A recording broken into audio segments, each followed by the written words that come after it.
कि देश की संपत्ति पर पहला अधिकार मुसलमानों का है। 19 अप्रैल 2024 को राजस्थान के फर्स्ट चुनाव के बाद मोदी जी ने 21 अप्रैल 2024 को एक भाषण दिया। भाषण कुछ इस प्रकार से था। पहले जब उनकी सरकार थी उन्होंने कहा था कि देश की संपत्ति पर पहला अधिकार मुसलमानों का है। इसका मतलब ये संपत्ति इकट्ठी करके किसको बांटेंगे? जिनके ज्यादा बच्चे हैं उनको बांटेंगे। घुसपैठियों को बांटेंगे। क्या आपकी मेहनत की कमाई का पैसा घुसपैठियों को दिया जाएगा? मोदी जी ने मनमोहन सिंह के 18 साल पहले हुए भाषण का एक जिक्र किया और इसमें मोदी जी का कहना था कि मनमोहन सिंह की सरकार के टाइम पर मनमोहन सिंह ने यह भाषण दिया था या यह कहा था कि मुसलमानों को सबसे ज़्यादा हक देना चाहिए। क्योंकि उनके बच्चे सबसे ज़्यादा हैं। लेकिन वास्तव में ऐसा बिल्कुल भी नहीं है।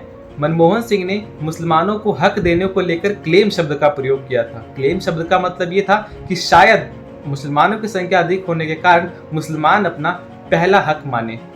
यह हक देश की संपदा और संपत्ति को लेकर था कि देश की संपदा और संपत्ति पर सबसे पहला हक किसका होगा।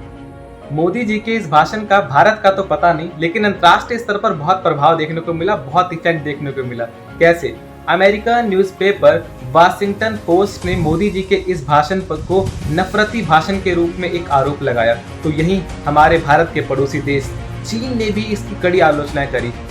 चीन के साउथ चाइना मॉर्निंग पोस्ट ने मोदी जी के इस भाषण को नफरती बयान बताया और साथ ही साथ बताया कि मोदी जी फिर से वोट पाने के लिए धर्म का सहारा ले रहे हैं। अर्थात मोदी जी दोबारा से इस इलेक्शन में वोट पाने के लिए और अपने देश में सत्ता काबिज करने के लिए धर्म का रवैया या धर्म का सहारा ले रहे हैं। वहीं अमेरिकन न्यूज़पेपर न्यूयॉर्क टाइम का यह भी कहना है कि मोदी जी मुसलमानों को घुसपैठ के साथ साथ अधिक बच्चों वाला भी बताते हैं।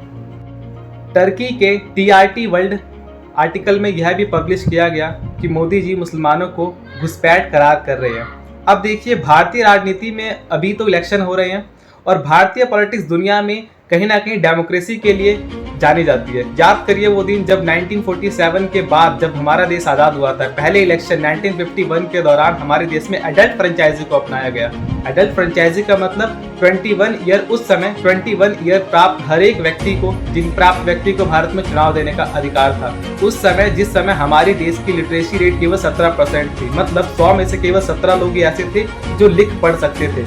यहाँ हायर डिग्री या फिर कोई डिग्री क्वालिफाइड व्यक्ति नहीं थे। उस समय हमने लोकतंत्र को अपनाया और आज देखिए लोकतंत्र का कितना घिनौना और गंदा स्वरूप आपको देखने को मिल रहा है। और यहीं पे हमारे वाराणसी में मोदी जी इंटरव्यू में कहते हैं कि भाई मैंने आज तक कभी धर्म का सहारा नहीं दिया, ना ही मैंने कभी धर्म को लेकर बात करी है, ना ही मैं देश में हिंदू मुसलमान करता हूँ। जिस दिन हिंदू मुसलमान करूँगा ना, उस दिन मैं सार्वजनिक जीवन में रहने योग्य नहीं रहूँगा और मैं हिंदू मुसलमान नहीं करूँगा। ये मेरा संकल्प है। ये हिंदू मुसलमान नहीं है तो क्या है? आप अपनी राय कमेंट बॉक्स में जरूर बताइए। Thanks for watching this video.